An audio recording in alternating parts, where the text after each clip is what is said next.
This is Dylan. This is Lisa's fiance, and arguably by the time you watch this video, they could be married and have kids by now. Who knows? All I know is that, yes, you both should procreate. If nothing else, get plenty of cats and dogs like us, and as you already have. So all is good. I see Lisa giggling there in the background and stuff. So Lisa's normally the model, and Lisa's just doing some Instagram stories right now, so it's all fun. All right, guys.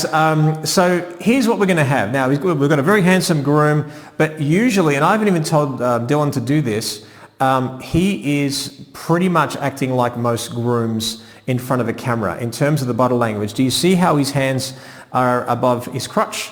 What we're doing right now is we feel a little bit uncomfortable, so we're hiding the most sensitive part of our body. That's what we're doing. So, even though that you didn't do it actively, it is something that we get approached with all the time. So whereas when I'm actually photographing a bride, my voice might be a little bit softer, it might be a little bit sweeter, there might be a different energy.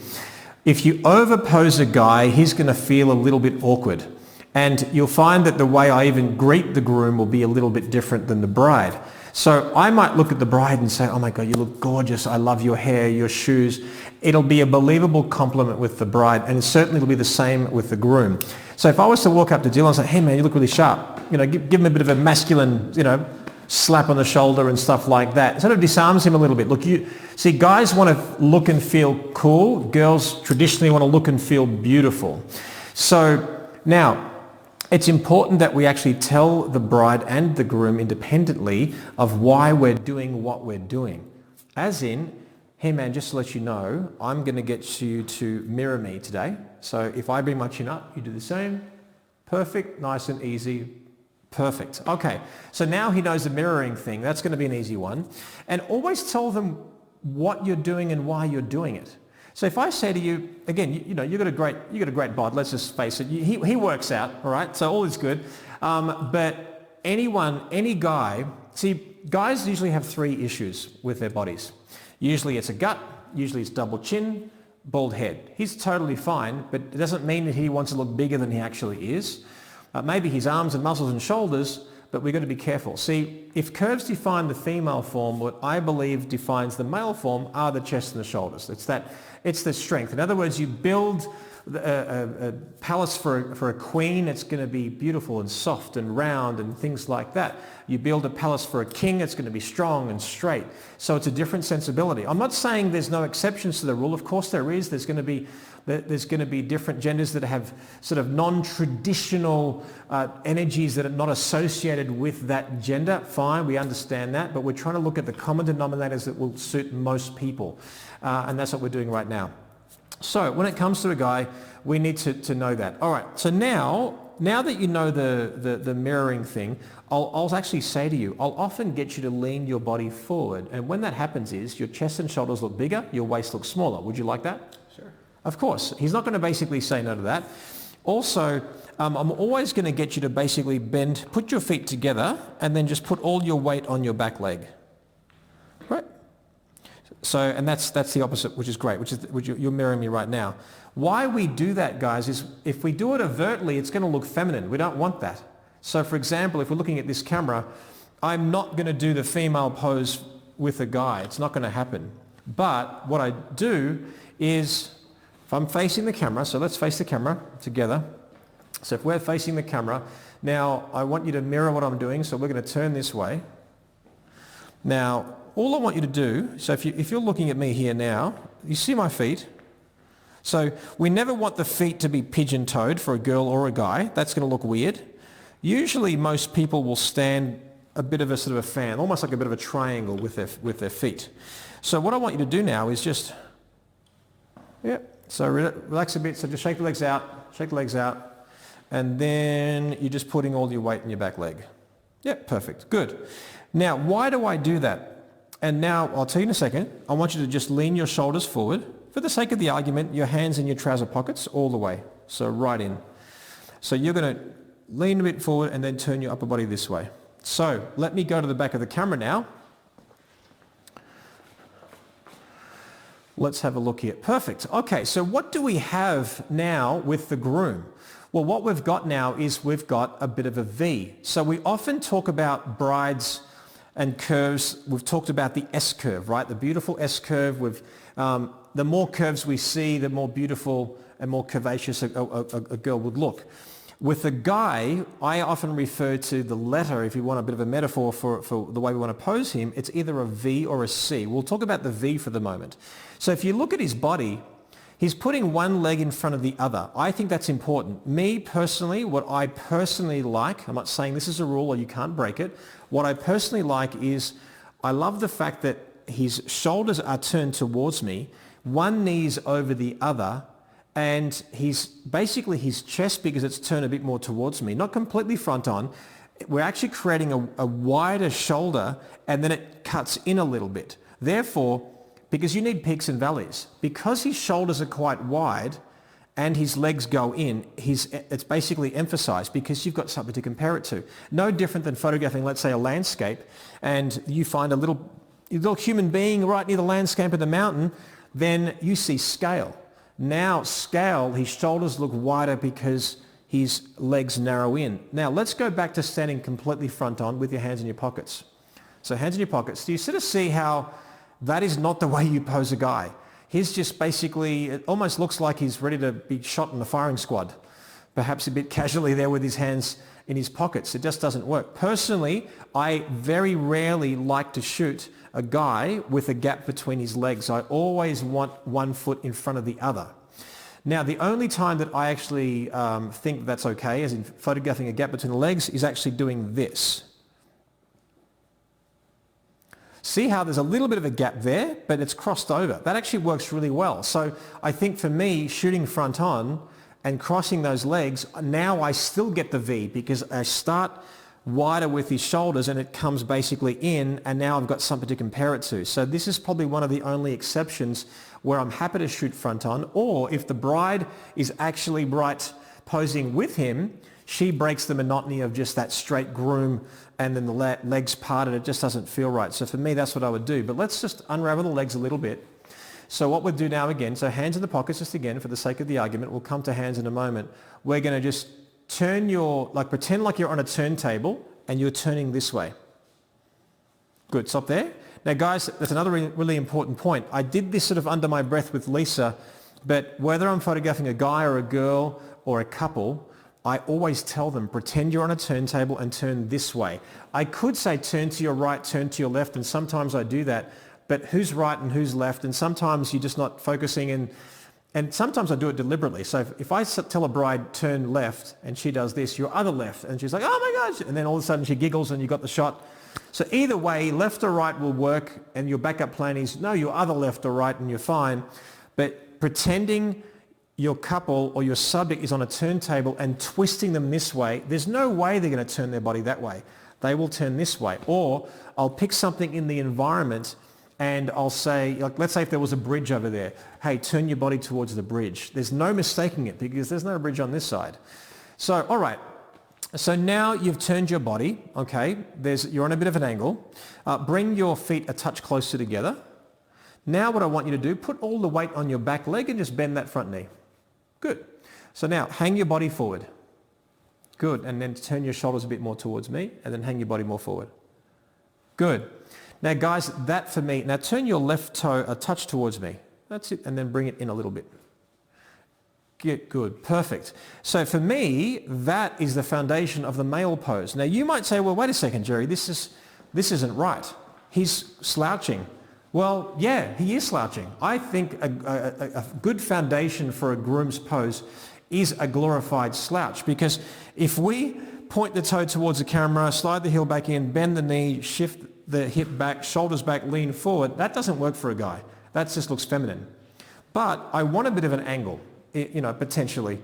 So what I do is I'm going to do this on a bit of an angle. I'm going to bring his chest and shoulders, like his shoulders a bit back, because we want to emphasize those shoulders. We want to bring the waist back. Otherwise, we stand up too straight. We get this. That's going to be an issue. So remember, guys, that even though it's a glorified slouch, this is going to work. Now, how far do you go with this? It really depends on the guy. So sometimes I might get a plus-size guy, and I'm telling you, I've got him like literally like leaning like this, and I will probably crop out the awkwardness, or get him to lean on a pillar or a chair or something like that that will soften his weight. And of course, you would have seen, and if you haven't seen my segment on corrective posing, you'll see many examples on how to photograph a plus-size groom, plus-size bride, couple, and how to minimize and soften and accentuate and bring out the best in people and soften things as well. So remember that. Now let's talk about a few other things. Let's unravel a little bit again. So what do you do with hands? Okay, hands are an issue for a guy too. Now, yes, you can't overpose a guy with hands. I mean, you know, it's a little bit weird. It can look a little bit awkward. Now, if you just crossed your arms without thinking, how would you do it? Yeah, most guys will do this. One hand will be out, one hand will be in. If you have a guy with small biceps and you want to make those biceps look bigger, you simply bring that hand underneath, make a fist out of both hands, and then you do that. Now, for me, I do have small arms. Now, you have bigger arms, but I'm 6'2". I can get muscles, you can't get taller. That makes me feel better about it also. But for me, because I've got very skinny arms, I would bring my hands and then I would do something like this. Just makes it look a little bit stronger. And again, if I engage the camera more, hang the body forward, I'm going to make this area look stronger again. Remember too, even a plus-size girl has less of a problem with a double chin than a guy. Guys, plus size or even normal, like I would consider myself a normal guy. I'm not really plus size, I'm not really skinny, I'm just like a normal guy. I can get a problem over here. So that's where I'd bring my chin forward. The same with the guy. They always get them to mirror you. It'll always work. So chin forward, that's it. And I'll often do it and I'll keep on doing it. I'll never feel like, oh, maybe the groom thinks I'm a fool because I'm just over accentuating, or he'll know what I'm doing. She will know what I'm doing by bringing the chin forward. And I'll often say, just like a turtle, bring the chin out, bang. And it actually helps. Now, as far as the hands are concerned, there's a few things. Now, the easiest thing you can do is put your hands in your pockets. That's going to be very disarming. Guys just feel cool doing that. Now, just for the sake of the argument, we'll undo this. I want you now to bring your hands over your jacket and then put your hands in your pockets. Now guys, if we do this, do you see how this just makes him look wider, because we've got basically the belly exposed. So he hasn't got a belly, but all I'm saying is that this has become wider. You see how it goes in and out, in and out? This just makes like this area look wider, which we don't want. So traditionally with a guy, if he's got a couple of buttons on a suit, just a general fashion rule, if it's 3 buttons, you will always do that top button, maybe do the second, and never the bottom. Now you might say, why maybe? Well, if the top button looks good on its own, the bottom 2 are undone, fine. Usually, I'd say in 2020, at this stage, the classic suit is usually 1 button or 2. You would do the top one, and that will just leave a little bit of freedom when he's sitting down or anything like that. Now, let's just expose the hands in the pockets again. Okay, so hands in the pockets can look really good. Great, they're disarming, it works well, guys feel cool doing it. Now here's what I believe the wrong way to do it. Just bring your thumbs out. Okay, guys, thumbs out can look, I believe, like a male appendage pointing to the real thing, and no one likes that. Yes, body language suggests that me putting my thumb out of my pocket, actually it's quite a relaxed feeling. It is a suggestion that I am relaxed. This probably looks a little bit more tense and not as relaxed. It does look relaxed, but not as much as the thumb out. But I'm saying is I'd rather sacrifice the idea of 2 little male appendages pointing to the real thing. We don't want that. Now, let's do the other way. Thumbs in. If you do that, well, that's framing the real appendage. We don't want that. We're literally drawing attention. Now, if he was wearing jeans and we're photographing a casual look, let's say at an engagement session or something like that, well, this is where I'd keep the thumbs in and do a relaxed fist on both sides. Yep. But I'm telling you now, guys, that hands in the pockets, in or out. So put your hands back in, do the button up, never leave it undone. This is just going to make guys look wider. Some guys will often do that, or they'll actually do this, which is terrible. Well, not that. Well, that's terrible. There we go. They'll do the bottom one. Like that just looks wide now. Like, you know, he's got a cool bod, but it just doesn't look right at all. So I was trying to think of a, like great bod. How do I say that? It just sounds a bit weird. Like cool bod, I think, you know. So that would be the way to go. Make sense? So what else can we do with the guy's hands? Well, there's many things. So watch this. Let's say we're just crossing our arms again. So it can be, like I said, big biceps, great. If not, one out. One out, it's usually like this. It's usually most guys do. That's it. That's more the natural way of doing it. Now, what else can you do for a guy? Perhaps what we do is maybe we get him to adjust his tie. In fact, I'll do it from over here so we can give everybody an idea of what's going on. So turn your body on a bit of an angle. Yep, perfect. A bit more. Okay, just do your tie for me. That's it. Now, do you see the angle on which we're photographing, especially the camera that I'm behind right now? I can't see his right hand. If I switch hands, it'll actually work. Let's do that. Perfect. So now I see both hands. Fantastic. That's the way I would do it. Also, let's adjust your cuff link. Let's assume you had a cuff link. So just follow me here. Put it back in like this. There you go. Perfect. So perfect. And then what you can do with his face, like if you want shots to look glamorous and natural, give him something to do. If he was doing something natural with his hands and then you got him looking in the camera, it would look a little bit weird because we're basically saying, well, he's doing an action, but then he's looking at the camera and he's posing. But if I got him to lean forward and then just look off to the left, he looks cool. Hey, there's James Bond just freaking getting ready to... And why is James Bond always wearing a suit? That's not tactical at all. But anyway, this could also be adjusting your collar. Let's do that. Perfect. It could be just one hand in the pocket. That's it. And then one hand on the collar as well. That's the thing, is that we just got to give the guys something to do. Otherwise, they're going to look weird. If nothing else, the foundation pose, put the hands in the pockets, and you're laughing. Really, really cool, guys. So remember the foundation for the guy's pose. Let's relax a little bit. He's standing front on. Me personally, let's just turn your feet a little bit more this way. Let's just reiterate all these things. We do not want the guy flat-footed. So flat-footed for the moment, Dylan. Nice and flat.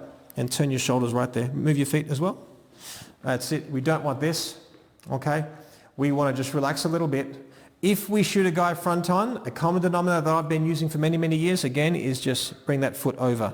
That breaks the monotony of that particular pose, and then again, it gives us a bit of shape. So we want the V. We want powerful, very cool shoulders and stuff. Or we unravel. We turn on a bit of an angle. Let's face this camera now. Turn on a bit of an angle. Great. We're going to put all our weight on our back leg. See, now you've got it. You're going to lead that chest forward a little bit, and then chin forward, up. Good. Now remember, if we bring this chin to this shoulder, keep going, and then eyes back at the camera, feminine, come back, that's cool. And now just tilt this way and then turn this way. Cool. That works. Shoulders nice and relaxed. Once the guys get this, it actually makes it easier for the rest of the day. And I will actually do the same lesson for groomsmen. That's what it's all about. So he knows why I'm doing this. The chin forward and sometimes up is going to actually eliminate the skin. Hanging the body is going to make his chest and shoulders look bigger. The waist actually is going to be further back. Bending that leg is going to create a V, going to make him look sort of strong. And as far as his hands are concerned, now we have all these combinations. So let's come back again. We're going to, like I said, we can have hands in the pockets, either in or out. We can do the cuff link. We can actually do the shirt.